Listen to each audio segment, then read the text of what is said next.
कल्पना कीजिए, आकाश में काले बादल गरज रहे हैं, समुद्र की लहरें उफान मार रही हैं और युद्ध भूमि में आमने सामने खड़े हैं भगवान शिव और एक भयानक असुर जालंधर।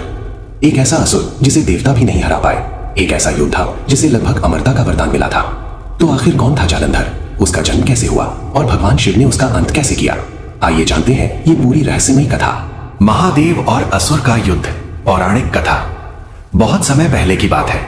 धरती पर एक अत्यंत शक्तिशाली असुर रहता था जिसका नाम अंधकासुर था। उसने कठोर तपस्या करके भगवान ब्रह्मा से वरदान प्राप्त किया था कि उसे कोई आसानी से पराजित नहीं कर सकेगा। इस वरदान के कारण वो बहुत घमंडी और अत्याचारी बन गया। अंधकासुर ने तीनों लोकों में आतंक मचा दिया।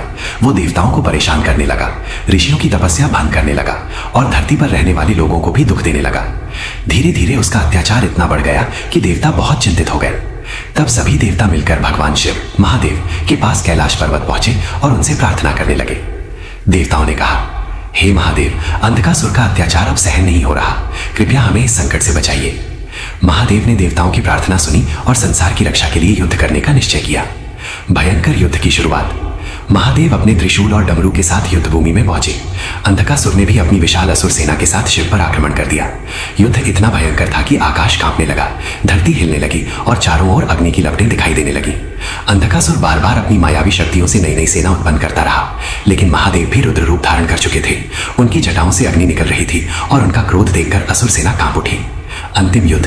अंत में अंधकासुर स्वयं महादेव के सामने आ गया। उसने पूरी शक्ति से हमला किया, लेकिन भगवान शिव ने अपने त्रिशूल से उसे घायल कर दिया।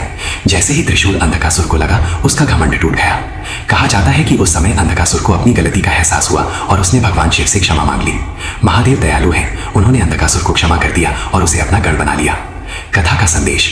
इस कहानी से हमें ये शिक्षा मिलती है कि अहंकार और अत्याचार का अंत निश्चित होता है और भगवान हमेशा धर्म की रक्षा करते हैं।